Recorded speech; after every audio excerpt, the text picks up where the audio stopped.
అస్మద్గురుభ్యో నమః. శ్రీమాత్రే నమః. సరే, ఇంకొక విషయం ఏంటంటే నెలసరి వచ్చినప్పుడు ఇల్లు తుడవాలా?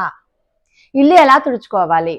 అసలు నెలసరి వచ్చిన వాళ్ళు ఇంట్లో తిరగకూడదు, ఏ పని చేయకూడదు, చీపురు ముట్టుకోకూడదు, ఇల్లు తుడవకూడదు. వాళ్ళు ఒక పక్కన దూరంగా కూర్చోవాలి. అది అసలైన సాంప్రదాయం. కానీ మరి ఇప్పుడున్నటువంటి జీవన శైలిలో మరి అవేమీ కుదరట్లేదు కదా! అప్పుడేం చెయ్యాలి? అంటే ఏం చేస్తాం? మనం ఎలా అనుకుంటున్నామో ఇదివరకే వీడియోల్లో ఎలా చెప్పుకున్నామో అలాగే చేద్దాం. చేసుకోండి. నెలసరి వచ్చినప్పుడు ఆ చీపురు ముట్టుకొని తుడుచుకోవడమే. ఏం చేస్తాం మరి, ఇంకా తప్పదు కదా! ఏది ముట్టుకోకూడదు కానీ ముట్టుకుంటున్నాం. వంట చేయకూడదు కానీ చెయ్యవలసి వస్తోంది.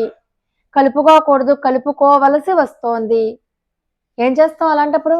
చేయడమే. అవకాశం ఉన్నంత వరకు చాలా తక్కువ. అంటే నెలసరి వచ్చినప్పుడు ఏ వస్తువులైతే ముట్టుకోవాలో ఆ వస్తువులు మనకు ముందుగానే డేట్ తెలిసిపోతుంది కాబట్టి అవి విడిగా పెట్టుకొని వాటితోనే అవి మాత్రమే అప్పుడు మాత్రమే ఆ సమయంలో మాత్రమే ఉపయోగించేలాగా మనకి వీలుని బట్టి పెట్టుకోవడమే.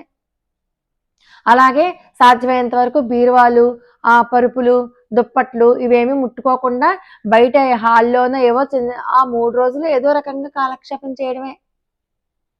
తప్పదన్నప్పుడు, తప్పనిసరి పరిస్థితి అయినప్పుడు సాధ్యమైనంత వరకు ముట్టుకోవడం అన్న దాన్ని తగ్గించుకుంటూ రావడం. ముందుగానే బట్టలు తీసి అవతల పెట్టుకోవడం, బీరువాలు ముట్టుకోకపోవడం. మరి నెలసరి అయిపోయాక శుద్ధి ఎలాగో చేసుకోవడం తప్పనిసరి.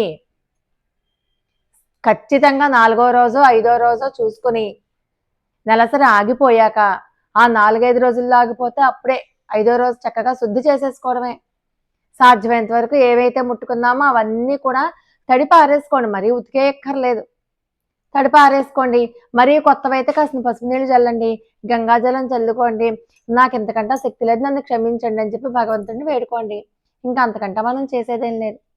లోకా సమస్త సుఖినో భవంతు. మరి ఒక అద్భుతమైన వీడియోతో మళ్ళీ